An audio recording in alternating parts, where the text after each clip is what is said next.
Assalamualaikum warahmatullahi wabarakatuh. Alhamdulillahi rabbil alamin, wa bihi nasta'inu ala umuri dunya waddin.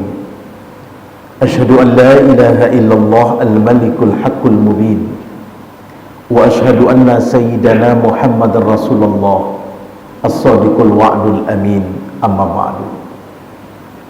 Pengurus masjid beserta jajaran yang kita hormati, yang telah menghambakan diri melayani kita di rumah Allah yang penuh berkah ini, semoga seluruh ikhtiar pengurus kita beserta jamaah dibalasi oleh Allah dengan surga hendaknya. Amin ya rabbal alamin. Bapak-bapak dan ibu-ibu sidang jamaah subuh mubarakah, para tamu Allah yang berbahagia, saat ini, detik ini kita sedang berada di taman sorga. Benar-benar sedang berada di taman sorga. Suatu ketika Rasulullah dalam hadisnya yang diriwayatkan oleh Imam At-Tabrani berkata, "Idza marartum birriyadil jannah farta'u."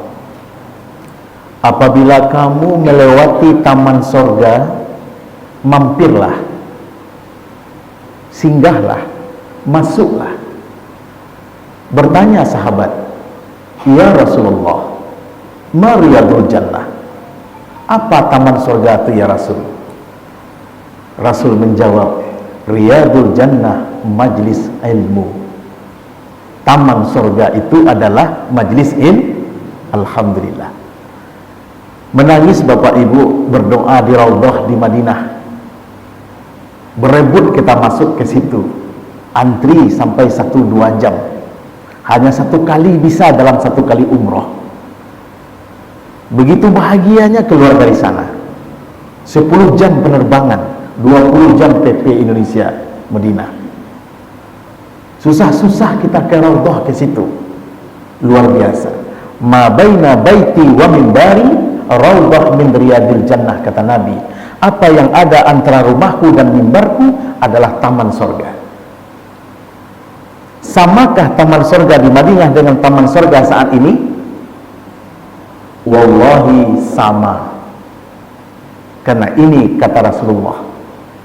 Maka alhamdulillah Bapak Ibu yang hadir salat jamaah, terus melaksanakan kajian dalam majlis ilmu.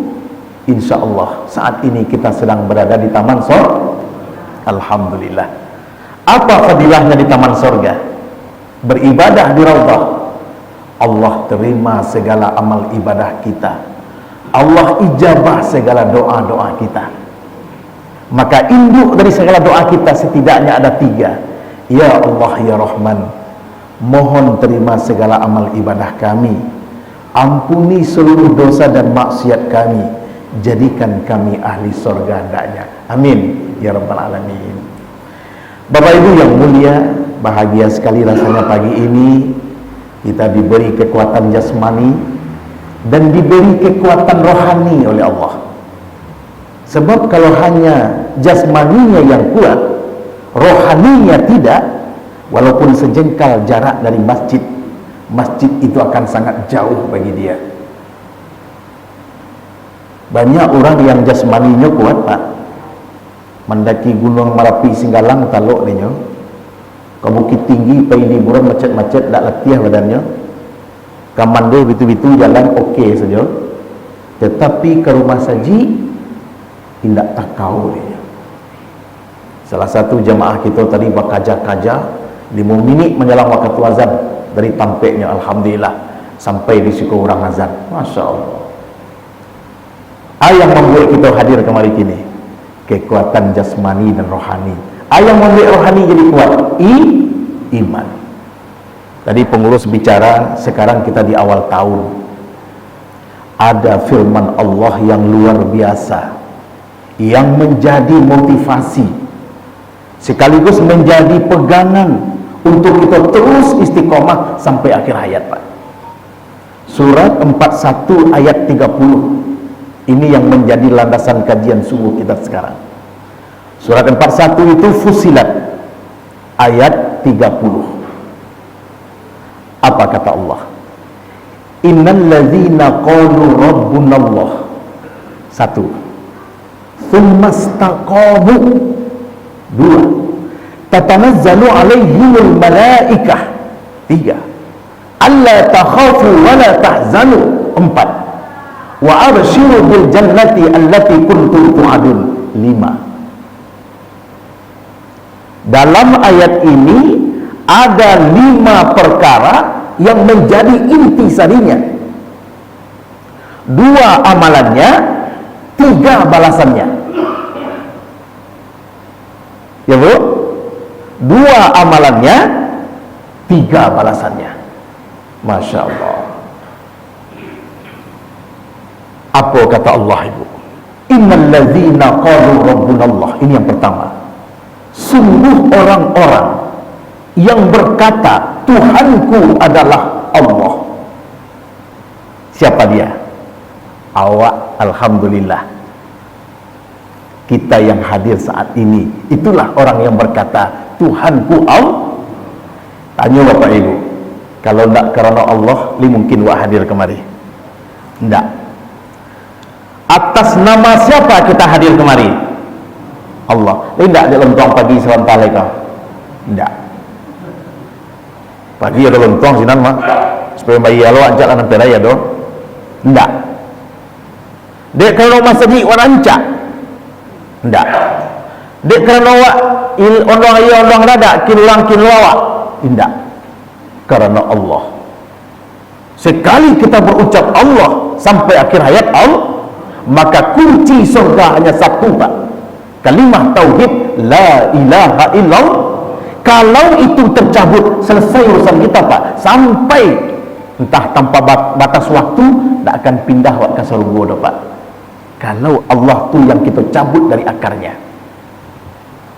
Satu, nanti kita uraikan lebih dalam. Yang kedua, setelah dia berkata Tuhanku Allah, sumastaqamu, istiqomahnya Pak, kokoh pendiriannya, mantap, tak bergeser apapun, tak lakang jok panih, tak lapuk jok hujan Pak. Jabatan, minggir, harta, lewat. Indak iyo pagi geleng petang, indak Pak. Selalu, dimanapun, kapanpun, Allah tetap istiqomah. Bapak Ibu yang mulia, aku bentuk istiqomah wak pagi kok Pak. Jago lalu, siapa yang wak tamui? Allah. Jauh-jauh datang kemari untuk siapa? Menemui Allah. Kalau orang tak istiqomah, jauh masjid ini Pak. Lah, ikut amalannya. Amalannya meyakini Allah Tuhan kita ada 3 peringkat nanti. Kemudian setelah kita yakini, kita tanamkan di hati tanpa bergeser sedikit pun. Apa yang diberikan sebagai balasannya oleh Allah? 3. Allahu Akbar. Balasan pertama bagi orang yang istiqomah dalam menjaga akidahnya kepada Allah, tatanazzalu alaihimul malaikah. Allah perintahkan malaikat di sisi Bapak kini mengawal. Masya Allah. Pak, seorang pejabat dikawal oleh judan, dikawal oleh foreder dan sebagainya, arah sebadan Pak. Oh, tidak tanggung Pak. Awak disiko judan lah buka jalan di sinan Pak. Dia ada orang menyasak di ketepiannya Pak. Siasa kebarusan menghadap dulu Pak. Tak izin dulu. Manusia dikawal oleh manusia, tak tanggung songgaknya Pak. Terasa di kita ya tak Bu? Coba Pak bayangkan, manusia yang mengawal siapa? Manusia banyak dosa, entah sedang dimurka dari Allah, entah bara maksiatnya Pak. Lain bahagia kita. Lain bisa manusia yang mengawal itu menyelamatkan kita di akhirat? Tidak. Di dunia awak berhasil mengawal, sampai ke akhirat berhasil tak mengawal masuk neraka? Tidak. Tapi coba ayah dan bunda bayangkan, istiqomah dengan Allah. Allah perintahkan malaikat mengawal awak Pak. Masya Allah. Siapa malaikat? makhluk yang paling patuh, makhluk yang paling dekat, makhluk yang paling suci, makhluk yang paling diijabah doanya oleh Allah. Awak berdoa Pak, belum tentu diterima oleh Allah. Balik itu sambil doa maksiat ada jua. Sedang berdoa nanti makan tadi payung untuk berdoa hak orang. Baju yang dipakai hasil tipuan, ndak harap awak ditolak Pak. Tapi kini Allah perintahkan malaikat kawal hambaku. Masya Allah. Makanya bara saya kerja-kerja dari rumah tadi pagi, ndak ada nan talentak, ndak ada nan talendo, bahkan dunia aku singkek selesai Pak. Jauh dari musibah, jauh dari bahaya. Lahnya kawal dek malaikat tadi, yang diperintahkan Allah sebagai balasan yang kedua, alla takhafu wa la tahzanu. Hai bapak yang kuat imannya, ini ada malaikat di sebelah bapak, jangan pernah takut dan jangan risau. Hati tenang Pak. Ya contohlah manusia tadi siapa ketika ada judan mengawal sekian orang, dia ada rasa takutnya. Enggak. Iku malaikat. Jangan kamu takut, jangan kamu risau. Apapun telah Allah bereskan, apapun telah Allah selesaikan untukmu. Masya Allah. Makanya Pak, orang-orang yang kokoh keimanannya, mantap tauhidnya, tenang wajahnya, tidak ada kesak kusuk Pak, tidak ada keraguan apapun yang terjadi. Masya Allah. 3 level sabar, nanti kita ulas sedikit. Lengket di hatinya Pak. Ini balasan kedua. Apa balasan puncak, balasan yang ketiga dari 2 amalan tadi? Wa abshiru bil jannati allati kuntum tu'adun. Masya Allah. Inilah tempat berpulang kita Pak. Sampaikan ke manusia itu, kata Allah, kabar gembira. Apa kabar gembiranya? Dia pasti dimasukkan oleh Allah ke dalam surga. Masya Allah. Kabar lebih rancak dari itu ada tak Pak? Pak, cek rekening masuk peti 100 juta, bahagia gitu Pak. Pak, anak menantu cucu pulang, oh dia nak tangguang orang hati tu Pak. Pak, anak Pak terima pegawai negeri, alhamdulillah, sujud syukur, gembira gitu Bapak Ibu. Coba bandingkan, puncak kegembiraan awak kalau Allah lah menjamin wak masuk surga. Ada data itu Pak? Bapak Ibu wajib yakinkan hati yang ada di lindungan masjid kini kok, ikulah orang yang dapat janji Allah masuk surga. Kalau ragu Bapak masuk surga, Ibu masuk surga, ba'allah Allah yang kamu masukan. Harus yakin Pak. Maka ulama mengatakan doa yang wajib dibaca itu doa berlindung dari neraka. Kenapa Ustaz doa masuk surga nomor 2? Karena wala kajaleh kesinan. Segitu keyakinan kita Pak. Kapan kita ke situ? Sepanjang iman tidak tercabut Pak, sepanjang Allah tetap di hati kita Pak. Baik, yakinkan masuk surga ya Bu. Setan saja Pak berjuangnya untuk menggoda awak, dari wak jago lalok sampai lalok balik Pak. Izin balik ke yang pertama. Bapak Ibu yang mulia, suatu kali Nabi sedang duduk dengan sahabat. Kala itu ada rombongan membawa jenazah. Melihat rombongan itu tagak Nabi dengan takzim, hormat. Sahabat tahu yang lalu itu orang Yahudi yang membawa orang mati, dan mati ko Yahudi loh. Dicalik Nabi tagak termasuk tagak sahabat saudaranya.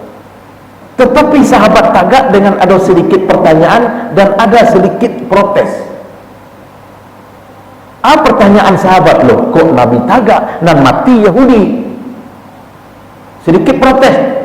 Kok orang Yahudi kalau dihormati nyejahit perangnya haru? Itu sedikit protes. Lah sudah lewat jenazah dibopong tadi, bertanyalah sahabat, ya Rasulullah, bukankah yang mati itu orang Yahudi musuh Allah? Betul kata Nabi. Lalu kenapa kita berdiri menghormatinya ya Rasul? Bukankah dia musuh Allah, aduullah? Kata Nabi singkat Pak, bukankah dia manusia?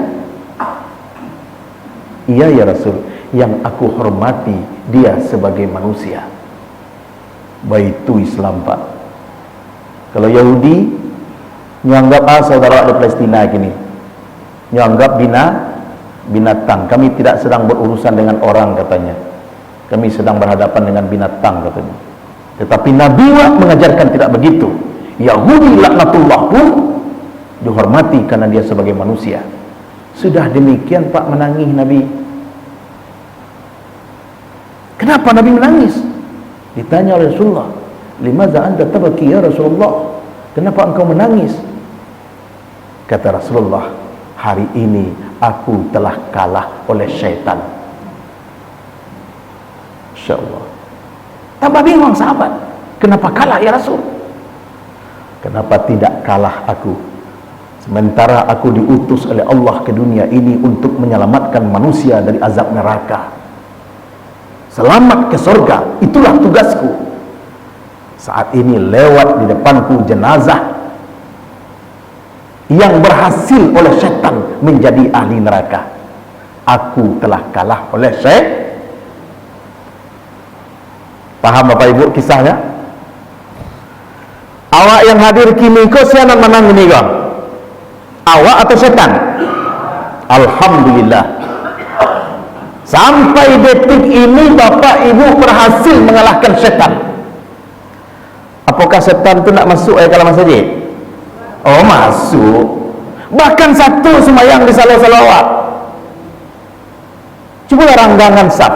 Saf itu Pak boleh renggang dalam kitab Imam Nawawi Al-Majmu'. Itu hanya sekedar selewat, bisa lewat anak kambing ketek. Besok dibuat kambing kalau saja Pak. Sudah lalu kalah kau. Lewat dari itu, itulah renggang. Situ setan tu Pak, mengadu awak sedang sembahyang. Maka setan Pak, mulai awak lalok, sampai lalok balik, nan mana ngeganggu ibu? Anak awak, harap awak, pangkat awak, indah. Nan ngeganggu kalimat dalam awak ucapkan tadi. Tuhanku contoh Pak, bagi kita yang ke masjid Bapak Ibu, mohon diperhatikan dan itu terjadi Pak. Datang jauh-jauh dari rumah, berwudu, solat di siku Pak. Sedang solat, Allahu Akbar, dibaca Al-Fatihah, kalimatnya iyyaka na'budu wa iyyaka nasta'in. Ya Allah, kepadamu kami menyembah, hanya kepadamu semata kami minta tolong. Dalam solat, keluar masjid, di luar solat, celik faktanya Pak. Bingung malaikat dia bu. Dalam sembahyang ke Tuhan yang minta tolong kecil. Hanya Tuhan yang menyembah. Di luar solat, Allah bertukar Pak. Kalah Tuhan di akhirat tu. Kalah Tuhan dok pangkat. Dalam solat hanya Allah yang dia takuti. Di luar solat dia lebih takut atasan ketimbang takut kepada Allah. Anak banyak harap tu segala cara dipakai Pak. Ikonan paling parah lagi kita Pak. Maka banyak orang yang hanya menghadirkan Allah dalam ibadah, di luar ibadah Allah entah kemana. Makanya Bapak Ibu, syarat keimanan itu 3, baru sempurna dia Pak. Kalau indah, masuk kita ke surat kedua ayat 8. Wa minan nasi may yaqulu amanna billahi wa bil yaumil akhir wa ma hum bimumin. Orang munafik. Bu, izin. 1. Innal ladzina qalu rabbunallah, orang-orang yang berkata Tuhanku Allah, itu syarat pertama. Apa namanya itu? Iqrarul lisan. Dia ucapkan aku beriman kepada Allah dengan lidahnya. Itu wajib Pak. Itu syahadat.